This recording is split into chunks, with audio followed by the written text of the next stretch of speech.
Lucas capítulo 14, a partir do verso de número 25.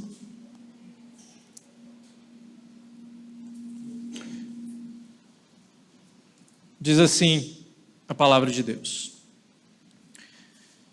Grandes multidões acompanhavam Jesus e ele, voltando-se, lhes disse: se alguém vem a mim e não me ama mais do que ama o seu pai, a sua mãe, a sua mulher, os seus filhos, os seus irmãos, as suas irmãs e até a sua própria vida, não pode ser meu discípulo. E quem não tomar a sua cruz e vier após mim, não pode ser meu discípulo. Pois qual de vocês, pretendendo construir uma torre, não se assenta primeiro para calcular a despesa e verificar se tem os meios para concluir?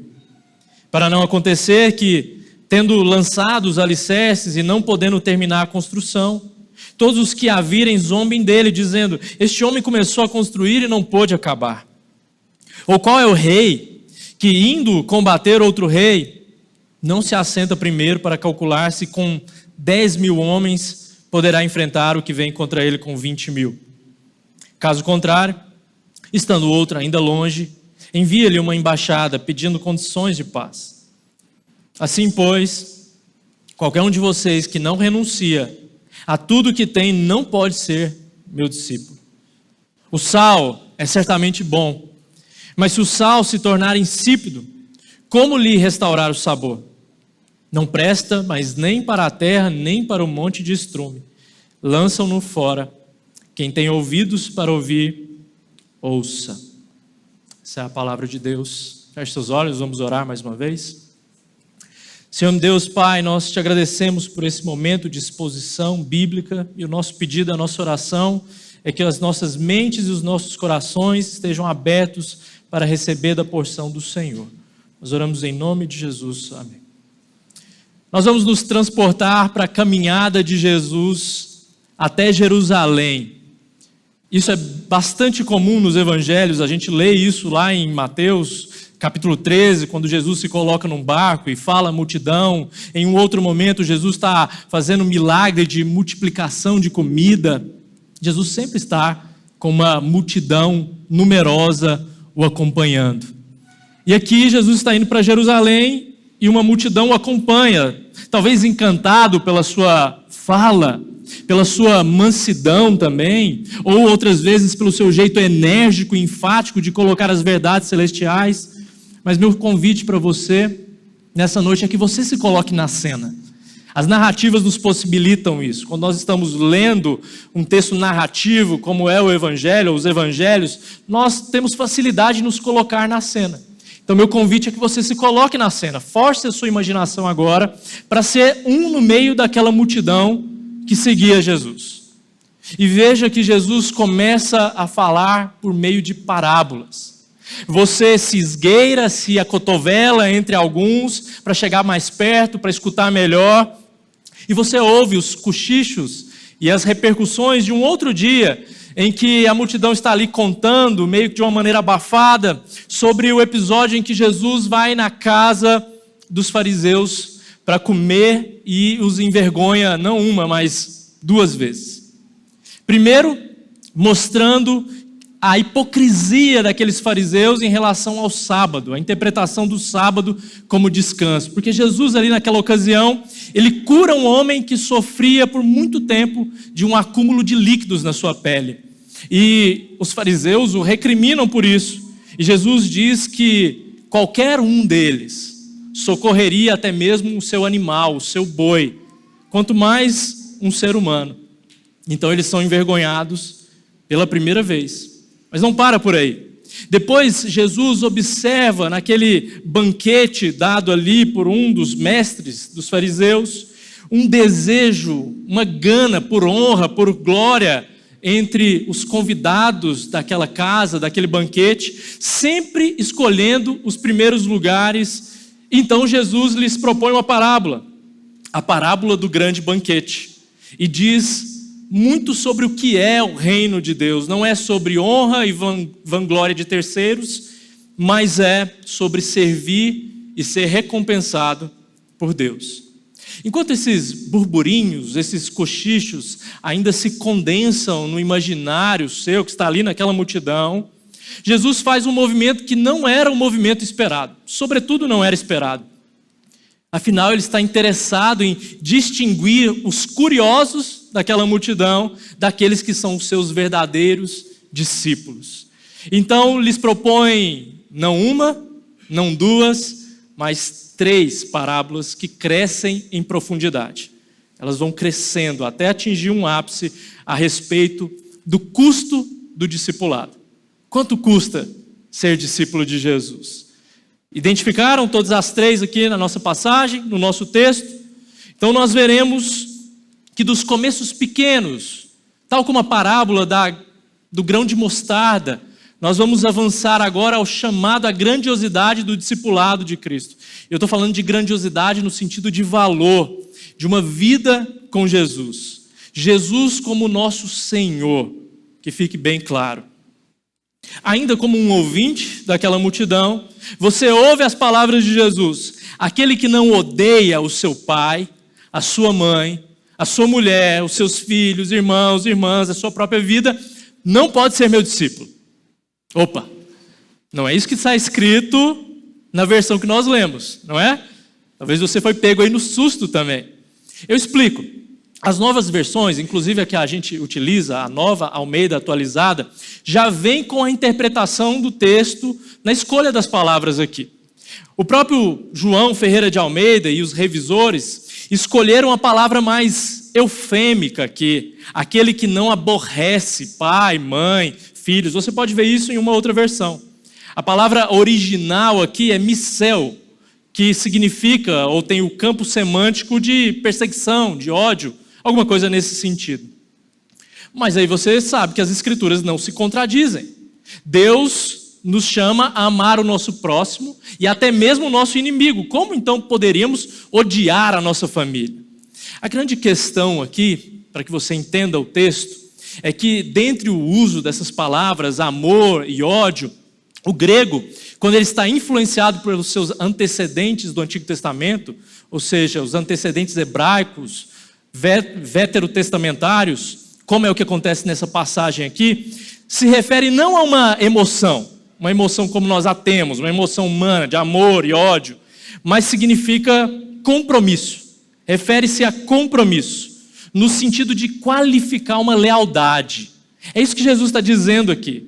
Em outros contextos, isso fica mais claro nas escolhas das palavras amor e ódio, que significam escolher e não escolher, demonstrar ou não lealdade, tal como o uso que o apóstolo Paulo faz lá em Romanos, no capítulo 9, citando o texto de Malaquias, capítulo 2, verso 13, quando é dito, amei Jacó, mas odiei Esaú. O sentido é, demonstrei compromisso e lealdade com Jacó. Esse é o sentido. E Jesus estava dizendo exatamente desse compromisso e lealdade para aquela multidão. Então a gente pode respirar aliviado. A palavra de Deus não diz para nós odiarmos os nossos entes queridos, os nossos familiares. Mas ainda assim, aquela multidão foi pega de surpresa. Como nós também o somos quando nós lemos o texto. Afinal, Jesus está falando sobre lealdade e compromissos últimos da nossa existência. Ou seja, Jesus está diagnosticando o coração daqueles indivíduos que muito provavelmente estavam ali acompanhados de pai, de mãe, de irmãos, de irmãs. Então alguém, ou nós mesmos, se tivéssemos na multidão, poderíamos pensar, quem é esse sujeito que está falando assim da minha mãezinha, que sempre esteve aqui comigo? Quem é esse sujeito para falar assim do meu pai, que me criou? Com certeza seríamos pegos também de surpresa na fala de Jesus. O contraste aqui do compromisso fica muito bem expressado, então, na nossa versão, na versão que nós lemos. Se alguém vem a mim e não me ama mais do que ama pai, mãe, mulher, filhos, irmãos e irmãs, e até mesmo a própria vida, este não pode ser o meu discípulo. E mais, quem não tomar a sua cruz e vier após mim, não pode ser o meu discípulo. São as palavras complementares de Jesus aqui. Esse é um verso extremamente mal interpretado dentro das nossas conveniências, né? De tal forma banalizado que vira piada, né? A cruz que a gente tem que suportar é o cunhado, é a cunhada, é a sogra. Muitas vezes a gente utiliza essa linguagem. É o chefe ou alguma coisa assim. Quando, na verdade, cruz era um instrumento de máxima vergonha, dor e escárnio público. Coisa para gente criminosa, para gente amaldiçoada. O versículo nos diz da radicalidade que o discipulado chega nas nossas vidas. O custo máximo que ser um seguidor de Jesus pode ter. Pode custar a nossa liberdade. Pode custar aquilo que nós achamos que é honra entre os homens. E pode custar a nossa própria vida. Esse é o preço máximo do discipulado. E você tem que estar bem a par disso se você de fato quer ser um seguidor de Jesus. O ponto de Jesus é esse. Vocês devem carregar a identidade de filho, de filha de Deus, a ponto de tomarem a sua vida por causa disso. Quantos, eu me pergunto, em nosso cristianismo ocidental, passariam nesse teste? Quantos estariam dispostos a pagar com a sua própria vida, não importa o cenário, em uma confissão de fé pública no Senhor Jesus? Quantos de nós não tremeremos amanhã ou depois de amanhã, quando as leis dos homens puderem nos encarcerar de alguma forma? Quantos de nós estaremos dispostos a defender a nossa fé até essa última consequência, a nossa vida? Isso é muito importante para a questão do discipulado, porque diz aonde está o nosso coração. Diz de fato em quem nós cremos, aonde está nosso compromisso, aonde está a nossa lealdade. Então, após alertar, mesmo alarmar a multidão sobre o custo de ser um discípulo de Jesus, ele continua com as parábolas que virão, as 3 parábolas do texto. A primeira delas é a parábola do construtor de torre. É assim que nós identificamos quando damos uma nomenclatura para essa parábola. Jesus nos apresenta uma ilustração bem comum e praticamente de acesso universal, de fácil entendimento para qualquer época, para qualquer tempo. Afinal, ele diz aqui sobre a necessidade de calcularmos o custo antes de nos lançarmos num programa de construção. E se você já construiu uma casa, se você já reformou, se você já empreendeu nesse sentido, você sabe muito bem o que Jesus está dizendo. Que nós precisamos fazer cálculo prévio das coisas. Senão nós podemos nadar e morrer na praia quando nós nos lançamos num programa de construção desse tipo. Sem planejamento, a obra corre o risco de ficar inacabada. E ficando inacabada, aquilo trará vergonha. É como se nós construíssemos uma casa, não dessemos conta de terminá-la e os vizinhos fofocam entre si, dizendo, tá vendo? Não teve condições de terminar. Acabou o recurso, acabou o dinheiro. Isso traz certamente um sentimento de vergonha. Mas nós temos o risco de errar na nossa interpretação, quando nós estamos lendo parábolas, em 2 aspectos. Nós podemos superestimar ou subestimar as palavras de Jesus. São os 2 tipos de erros clássicos que acontecem quando nós estamos lendo as parábolas.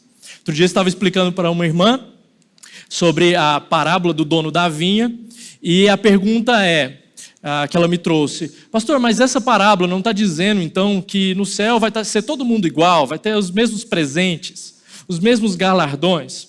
Não, porque aquela parábola que diz a respeito dos servos ou dos serviçais que chegam em horas distintas do dia e acabam recebendo o mesmo denário, não diz a respeito sobre as recompensas de estar na obra de Deus, diz a respeito da salvação.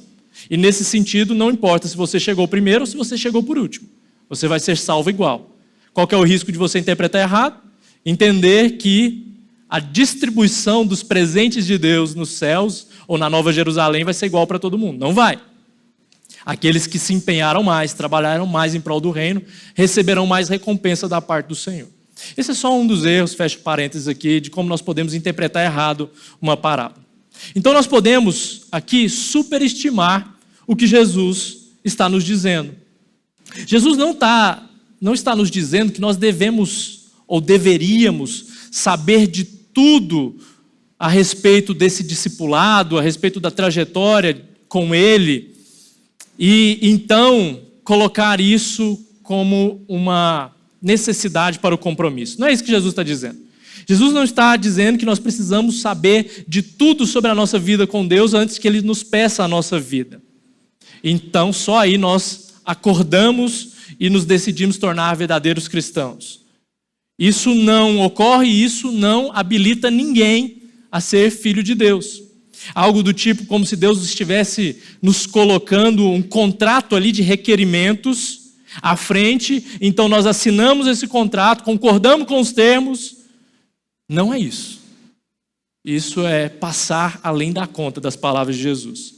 Jesus está nos dizendo quanto esse compromisso pode nos custar, deixando muito claro que pode custar a nossa vida. Então você não precisa saber de tudo na sua trajetória com Deus, para que então você viva uma vida de um verdadeiro cristão. Você precisa entender que essa vida com Deus pode custar a sua vida. É isso que você precisa saber. Um comentarista do texto, ele diz o seguinte: se pelo menos em princípio nós não estamos preparados para entregar cada área da nossa vida ao longo de toda a nossa existência, então nós não estamos tornando Jesus o nosso Senhor, o nosso Kyrios, ou amo acima de todos os senhores humanos, incluindo nós mesmos. Se você não está disposto a entregar a sua vida por completo, então Jesus não é o Senhor da sua vida. É isso que ele está dizendo. Entregar toda a nossa vida no custo do discipulado de Jesus certamente inclui as áreas difíceis, as áreas espinhosas da nossa vida, as áreas que nós não abrimos o coração com facilidade. E nós temos muitas dessas áreas, se formos honestos com a gente mesmo. Muitas vezes tem áreas intocadas na nossa vida. Não, Senhor, essa aí não precisa mexer não. Eu me viro, eu cuido, eu sei o que eu estou fazendo. Muitas vezes, talvez não declaradamente, nós agimos assim para com Deus. Deixando Deus de fora das áreas que nós consideramos difíceis na nossa vida. E aí nós não entendemos o custo do discipulado quando isso acontece. E aqui eu quero me dirigir para os pais. Se você é pai, seu filho ainda é pequeno, adolescente, jovem, talvez você coloca no papel, na ponta do lápis, todo um planejamento de vida para o seu filho, para a sua filha, e espera que aquilo é que seja a grande questão que a concretize, ou concretize como ser humano, como indivíduo.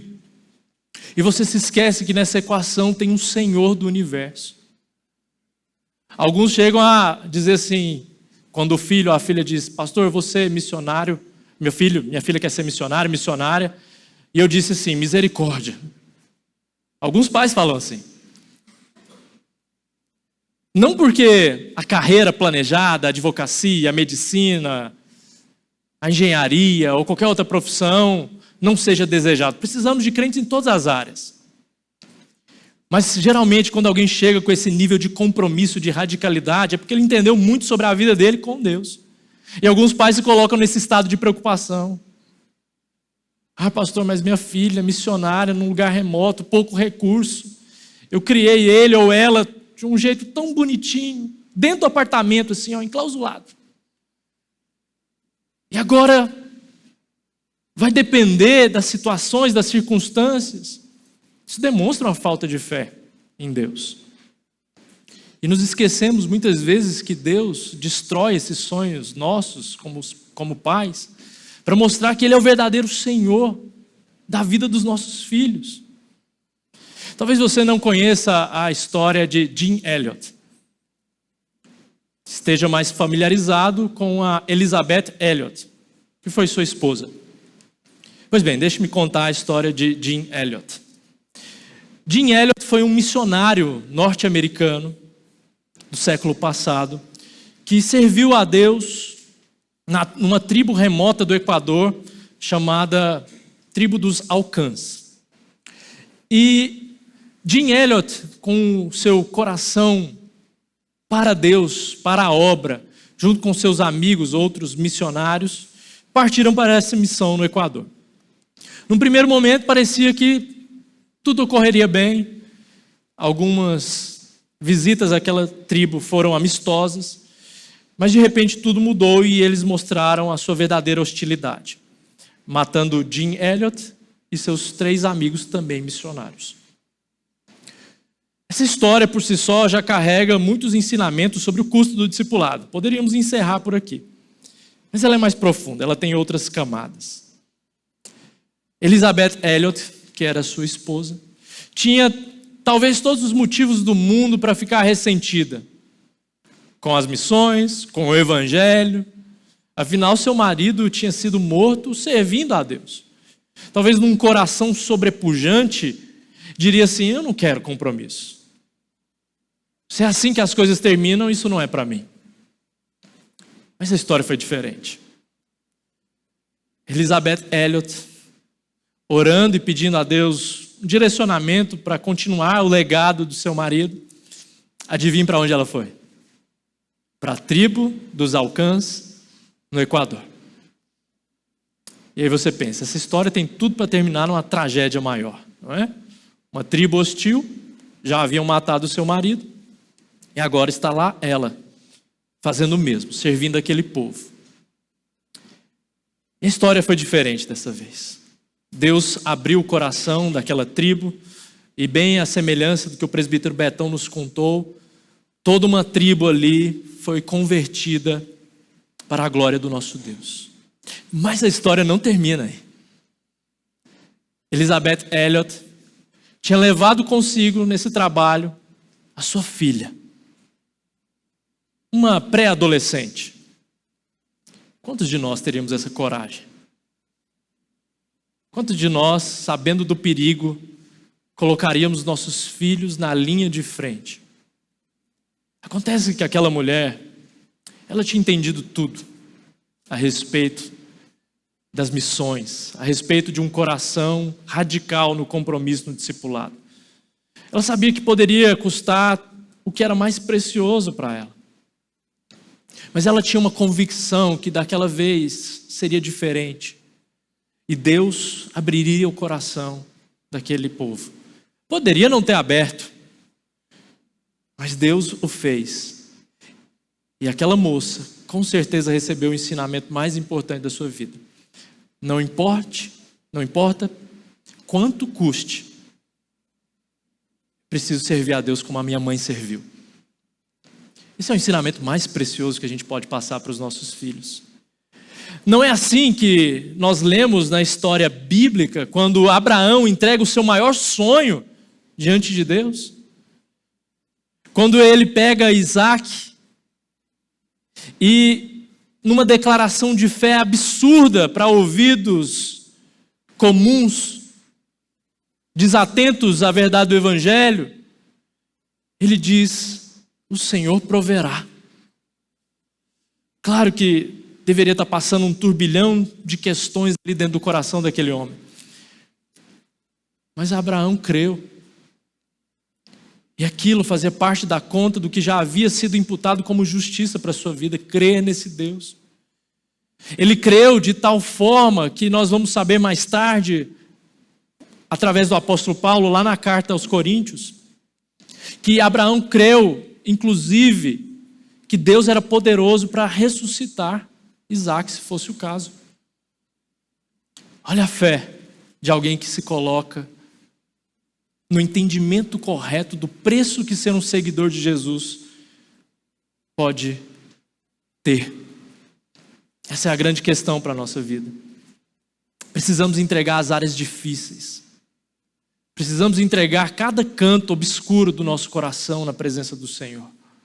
Cada área que nós sentimos dificuldade em falar para alguém a respeito.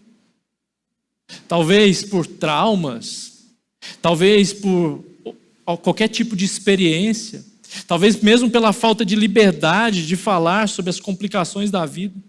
O ponto é, Você precisa entregar cada área da sua vida a Deus. Isso é um discipulado verdadeiro. A segunda parábola diz do rei que vai à guerra. Versos 31 e 32. Novamente, o intuito aqui é calcular o preço. A comparação aqui é do cálculo do preço necessário, o custo. Mas aqui, conforme eu disse anteriormente, as parábolas estão crescendo em profundidade. Há muito mais coisas para nós ponderarmos aqui. Veja que na parábola do construtor de torre, o que pior poderia acontecer? O que de pior poderia acontecer é o escárnio público, é a vergonha que o construtor passaria por deixar aquela obra inacabada. Aqui é diferente. Um erro de cálculo custará vidas. Podemos até mesmo interpretar aqui mal o verso 32, sobre enviar uma delegação de paz, pedir condições de paz. Mas no mundo do Oriente, de 2 milênios atrás, o que estava em jogo era uma rendição incondicional. O perigo aqui agora é subestimar as exigências de Jesus. A primeira parábola nos faz perguntar se nós podemos calcular o preço do discipulado, se tem algum rival de Deus, se tem algum ídolo posto entre nós e o nosso Deus. A segunda parábola nos pergunta se nós temos condições de pagar o preço de recusar o chamado de Jesus. É isso que a segunda parábola nos diz. Das vidas contadas aqui nesse erro de não calcular o custo, a nossa própria vida está em jogo.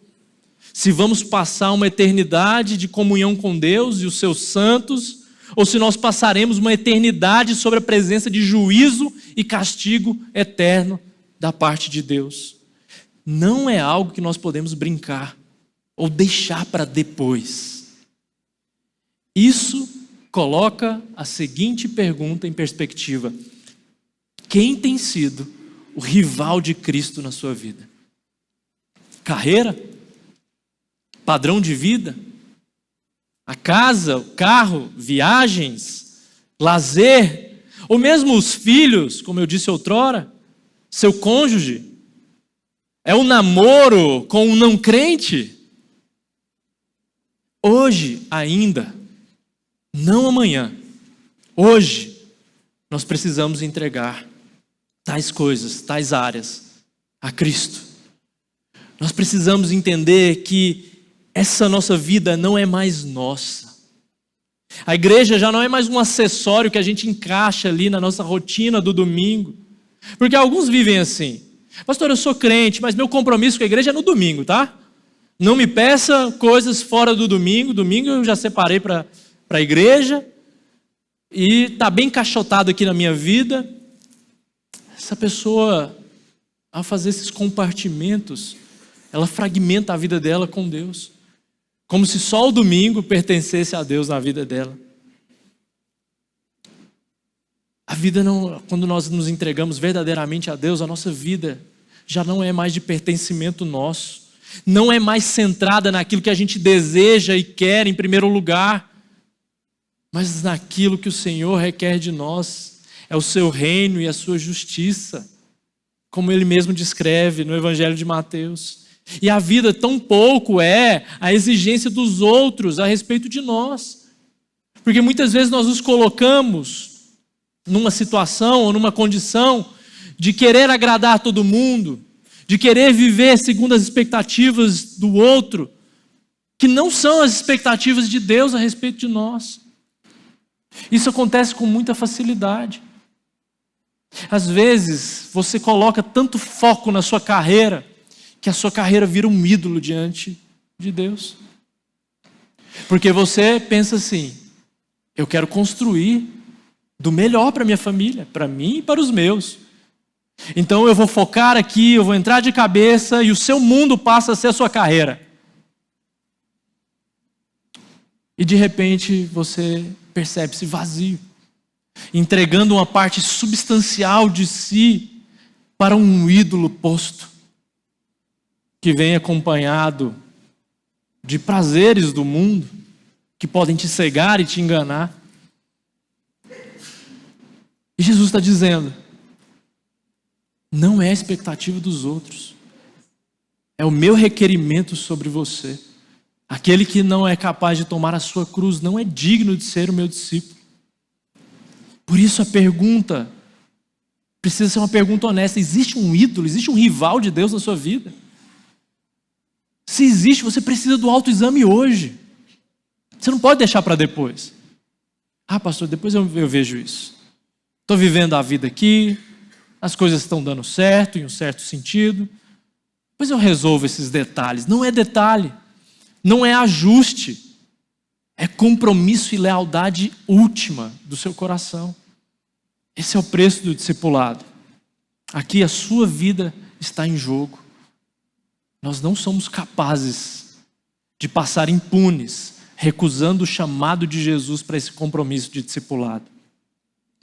A terceira parábola é conhecida praticamente nós todos de uma maneira muito rápida e acessível, porque nós aprendemos nas canções, nós aprendemos na salinha, e diz a respeito do sal. A terceira parábola delinea para nós o que é, afinal de contas, esse compromisso último. Antes disso, o verso 33 diz sobre renunciarmos tudo, abrir mão de tudo, para que nada seja o primeiro lugar nos nossos corações, para que nada ocupe esse lugar. O perigo aqui, novamente, é superestimarmos as palavras de Jesus, como se devêssemos, fosse uma obrigação cristã, ficar pobres sem recursos. Alguns interpretam esse texto assim, como se o desejo de Deus, então, é que todos nós sejamos pobres, sem recursos. A passagem não está dizendo isso.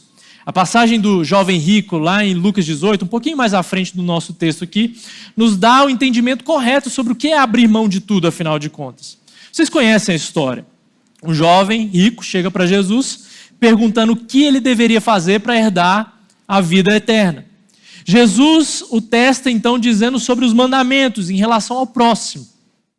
Mas ele diz que tem observado esses mandamentos desde a sua juventude. E Jesus diz então, falta-te uma coisa, vende tudo o que tem e dá aos pobres. E ele sai triste porque ele era muito rico, diz o texto. Um homem de muitas posses. O que Jesus fez aqui? Qual foi o movimento no xadrez celestial de Jesus? Jesus mostrou que nos primeiros mandamentos ele já era culpado. Ele não amava a Deus sobre todas as coisas. Esse era o resumo da lei, como o próprio Senhor Jesus colocou. Ele tinha outro Deus diante do Deus vivo, o dinheiro. Abrir mão de tudo significa não ter nenhum Deus diante do Deus vivo. Ele era um bom cumpridor dos outros mandamentos em relação ao próximo, mas nos primeiros ele já era culpado. Abrir mão, então, é melhor traduzido por renunciar. Abrir mão de reivindicar alguma coisa. Tudo pertence ao Senhor. No que tange a nossa vida, tudo pertence ao Senhor. É assim que nós interpretamos. E isso gera algumas implicações para nós. Como que você usa os seus recursos? Você é generoso na obra de Deus? Você é generoso no auxílio ao próximo? Ou você prefere torrar o seu dinheiro com você mesmo? Com os seus hobbies? Com o seu lazer? Você está fazendo de tudo para viver uma vida honesta, sem dívidas? Porque isso é uma implicação do texto também. Devemos permanecer salgados, diz aqui a partir do verso 34, ou nós nos tornaremos inúteis. O sal verdadeiro não perde o seu sabor, e as pessoas do primeiro século já sabiam disso. Mas o que era considerado sal ali, era feito de uma mistura impura, de elementos que facilmente poderiam perder a capacidade de dar sabor, ou mesmo de impedir que a comida ficasse podre. Perder o sabor é uma expressão que é melhor traduzida aqui do termo grego como ficar contaminado. Perder o sabor aqui é ficar contaminado. E o mundo pode nos contaminar, especialmente quando nós queremos ser radicais no compromisso com o Senhor. Aquele que perde o seu sabor é descrito como alguém que é jogado fora, lançado fora. E aqui nós temos a última camada de profundidade das 3 parábolas que Jesus conta. Embora cristãos verdadeiros não possam perder a característica de serem salgados, as pessoas podem muito bem se dizer cristãs, enganar as outras e a si mesmas e descobrirem, na verdade, que nunca foram sal, diz um comentarista do texto. Você pode muito bem enganar você pode enganar quem está perto de você, e no final das contas descobrir que nunca foi sal. Isso é muito sério. Muito sério. Um verdadeiro crente, ele não consegue viver na prática do pecado. Não consegue. Porque não é compatível. O sal que perde o sabor é aquele que fica contaminado. Se você está contaminado, se você não tem mais alegria nas coisas de Deus, se o seu prazer é o pecado, eu tenho uma triste notícia para você, mas também tenho uma boa. A triste notícia é que talvez você está enganando a si mesmo. Se você senta nesse banco de igreja e acha que está tudo bem em apenas participar de um culto, ouvir um sermão, mas lá fora a sua vida é outra. Você pode enganar a si mesmo e aos outros. Você pode ser um lobo em meio aos cordeiros, mas o preço é muito alto. Por isso, Jesus termina com essas palavras em um convite ao arrependimento. Essa é a boa notícia. A boa notícia é que há tempo. A boa notícia é que nós podemos ser, de fato, perdoados por aquilo que Jesus fez em favor de nós. Talvez você diga como os discípulos disseram sobre o alimentar-se da carne e do sangue nas palavras de Jesus lá em João, capítulo 6. Duras palavras. Quem poderá suportá-las? Os discípulos disseram a Jesus. Mas o convite do arrependimento é o convite da graça. Nos lembrando que é pelo que Ele fez por nós.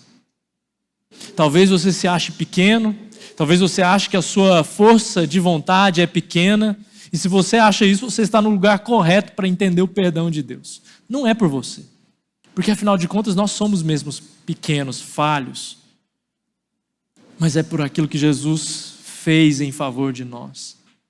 E isso tem que bastar ao seu coração.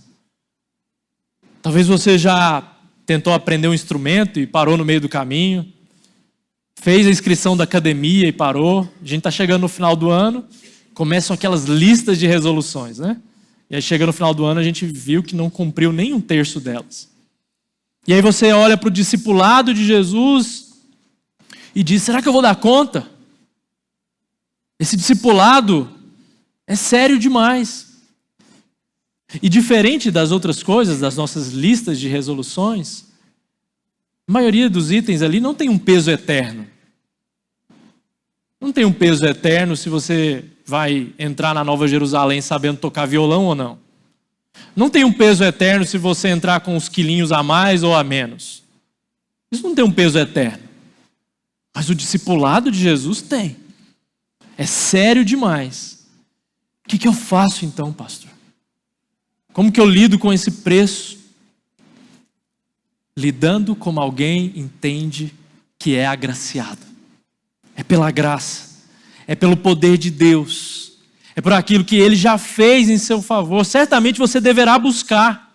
Certamente você deverá unir tudo que você tem, as suas forças, a sua agenda, a sua rotina, colocar-se de joelhos e pedir a Deus. Mas quanto mais você pedir, você entenderá que a força que vem para que você realize não é de você mesmo, mas vem do próprio Senhor. Então o discipulado acontecerá na sua vida. Se você ama verdadeiramente a Jesus, você o buscará. Com os recursos que você tem, com a força que você tem. Então você vai descobrir as palavras do apóstolo Paulo lá em Filipenses capítulo 2, que é Ele quem efetua o querer e o realizar segundo a sua boa vontade. Mas tem alguns versículos para te animar nessa vida de discipulado com Deus. João 13:35. Nisso todos conhecerão que vocês são meus discípulos, se tiverem amor uns aos outros. João 8, 31, 32. Então Jesus disse aos judeus que haviam crido nele: se vocês permanecerem na minha palavra, são verdadeiramente meus discípulos. Conhecerão a verdade e a verdade os libertará. Lucas 9, 23. Jesus dizia a todos: se alguém quer vir após mim, negue a si mesmo, dia a dia tome a sua cruz e siga-me. Passagem análoga ao trecho que nós lemos. Pois quem quiser salvar a sua vida, a perderá. E quem perder a sua vida por minha causa, esse a salvará. João 15, 8. Nisso é glorificado meu Pai, que vocês deem muito fruto, e assim mostrarão que são meus discípulos. Como o Pai me amou, também eu amei vocês. Permaneçam no meu amor. 1 Coríntios 11, 1. Sejam meus imitadores, como eu também sou imitador de Cristo. Último texto aqui para nós, Gálatas 2, versos 19 e 20. Estou crucificado com Cristo. Logo, já não sou eu quem vive, mas Cristo vive em mim. E esse viver que agora tenho na carne, vivo pela fé no Filho de Deus, que me amou e se entregou por mim. Que esses textos te animem na caminhada e na trajetória com o Senhor. Que você entenda que o discipulado pode custar a sua vida, mas não tem outro lugar melhor para você apostar todas as suas fichas, senão aos pés do Senhor Jesus. Por isso, para a gente aplicar o texto, para que você já comece o dia de amanhã, essa semana, afiado no texto bíblico, aplicando ele de todo o seu coração, algumas coisas são necessárias. Primeiro, não negocie. Não negocie, inclusive, os pequenos começos. Aquilo que nós julgamos pequeno na agenda, na rotina, aquele tempo de devocional, de leitura da palavra. Às vezes nós já temos a desculpa armada. Não, hoje eu acordei atrasado, amanhã eu faço, depois eu vejo isso, final do dia. Aí quando chega no final do dia nós não temos mais energia, não temos força. Não deixe isso se tornar um padrão na sua vida. Não negocie esse tempo com Deus. Lute com todas as suas forças e você verá que as suas forças, na verdade, são a capacitação de Deus que está te dando essa força. Não negocie os pequenos começos. Segundo, não deixe que nada rivalize com o Senhor na sua vida. Essa é uma noite propícia para uma oração de confissão, de entrega. Ao orarmos agora no final, faça isso. Se tem alguma área nebulosa da sua vida, alguma área intransponível, alguma área que você sente vergonha, que você não quer que as pessoas saibam, que você não quer que Deus remexa ali, essa é a noite para você fazer essa oração de entrega. Peça que o Espírito Santo sonde você e mostre em quais áreas os seus amores estão desequilibrados, aonde você está amando mais do que você deveria amar, quem você está dando mais valor do que você deveria dar no sentido do reino de Deus. Essas coisas precisam ficar claras para você. E terceiro, não seja um sal que perde o seu sabor, ou seja, que fica contaminado. Nosso discipulado é também discipular. É pregar o Evangelho. Então amanhã mesmo, para que você não experimente nem um pouco esse sentido de ficar contaminado, prega o Evangelho para alguém. Para que você entenda que o seu compromisso é falar da verdade de Deus. Amanhã, não terça-feira, amanhã, busca alguém para você falar das palavras de vida eterna que só o Senhor Jesus tem. Se prepare se for possível, mas faça isso. E entenda que nesse caminho, a vida que o Senhor planejou para nós é uma vida abundante, de uma alegria suprema, não importa a circunstância que nós estamos. Feche seus olhos, vamos orar.